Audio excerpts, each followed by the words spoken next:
Hello friends मु मनमोहन आपण मानक मोर ए यूट्यूब चैनल देखुथिबारु स्वागत जनाउछि। ताहले फ्रेंड्स आज आम संतुलित आहार भोजन करी आम शरीर को केमिति सुस्थ रखि परिबा ए विषय आलोचना करिबा। ताहले चल आरंभ करिबा। एक सुस्थ जीवन शैली पई एक संतुलित खाद्य खाइबा आवश्यक। आम शरीर कार्य को समर्थन करिबा एवं सर्वोत्कृष्ट स्वास्थ्य को प्रोत्साहित करिबा पई एहा आमको आवश्यक पोषक तत्व विटामिन एवं मिनरल्स जोगाई थाए। एही आर्टिकल रे आमे एक संतुलित खाद्यर महत्व विषय आलोचना करिबा एवं सुस्थ खाद्य अभ्यास को आमर दैनंदिन जीवन में किपरि अंतर्भुक्त करा जीवो से संबंध में कहबी। एक संतुलित खाद्य आम शरीर को पुष्टि जोगाए। एक संतुलित खाद्य निश्चित करे जे आम शरीर आवश्यक करुथिबा समस्त आवश्यकीय पोषक तत्व जेपरिक कार्बोहाइड्रेट प्रोटीन फाइबर मिनरल एवं विटामिन। एक संतुलित खाद्य खाइबा आमको एक सुस्थ ओजन बजाय रखिबारे साहाय्य करे कारण यह अधिक परिमाणर कैलोरी एवं पुष्टिकर खाद्य जोगाई थाए। शक्ति स्तर वृद्धि किपरि पाई थाए। एक संतुलित खाद्य सठिक पुष्टिकर खाद्य आम शरीर को ईंधन दे थाए जहाँ आमको आमर दैनंदिन कार्यकलाप एवं व्यायाम पई आवश्यक शक्ति प्रदान करि थाए। रोग प्रतिरोधक कार्य को बढ़ाई थाए। एक संतुलित खाद्य आम रोग प्रतिरोधक शक्ति को मजबूत करि थाए जहाँ आमको रोग एवं संक्रमण रे कम प्रवृत्ति करि थाए। मानसिक सुस्थता को प्रोत्साहित करे। आमे केउ फल और पनीपरिबा खाई आम शरीर को सुस्थ रखि परिबा से विषय रे कहूछि।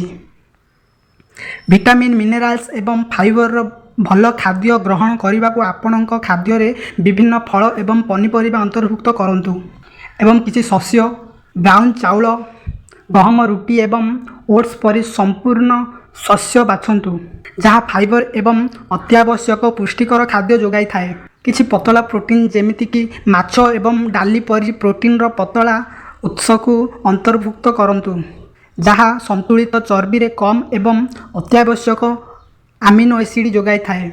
आमर शरीरर चर्बी को सुस्थ रखिबा पई आमे बादाम मंजी एवं ऑलिव तेल परी सुस्थ चर्बीर उत्स अंतर्भुक्त करंतु। एही चर्बी गुडिक मस्तिष्क स्वास्थ्य एवं सामग्रिक सुस्थता पई गुरुत्वपूर्ण। प्रक्रियाकृत खाद्यर व्यवहार को कम करने को चेष्टा करंतु। चीनी मैदा ये सब को खाइबा कम करंतु। हाइड्रेटेड रुहंतु।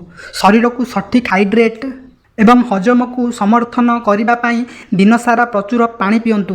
मनमुखी खाइबा अभ्यास करंतु। स्वाद गठन एवं तृप्ति प्रति ध्यान देई आपणक भोजन को मंथर एवं सुगंधित करंतु। यह अत्यधिक खाद्य पेय को रोकिबारे साहाय्य करिथाए एवं खाद्य सहित एक सुस्थ संपर्क प्रोत्साहित करिथाए। जदि आपणकर निर्दिष्ट खाद्य पेय आवश्यकता किंबा स्वास्थ्य संबंधी चिंताधारा अछि डाइटेशियन किंबा स्वास्थ्य सेवा वृत्तिगत सहित परामर्श करंतु जे व्यक्तिगत परामर्श दे पारिबे। उपसंहार एक सुस्थ जीवन शैली पई एक संतुलित खाद्य आमर दैनंदिन जीवन में विभिन्न पुष्टिकर खाद्य अंतर्भुक्त करी आमे सामग्रिक स्वास्थ्य को समर्थन करि पारिबा। आमर शक्ति स्तर को बढ़ाई पारिबा एवं क्रॉनिक रोगर आशंका ह्रास करि पारिबा। क्रॉनिक रोग कौन ए विषय आमे परवर्ती अध्याय रे आलोचना करिबा। आपण मानकु मो वीडियो केमती लागुची आपण माने कमेंट बॉक्स रे मते निश्चय कमेंट करी जणाइबे। आज मु एति कहि विदाय नेउची। जय जगन्नाथ।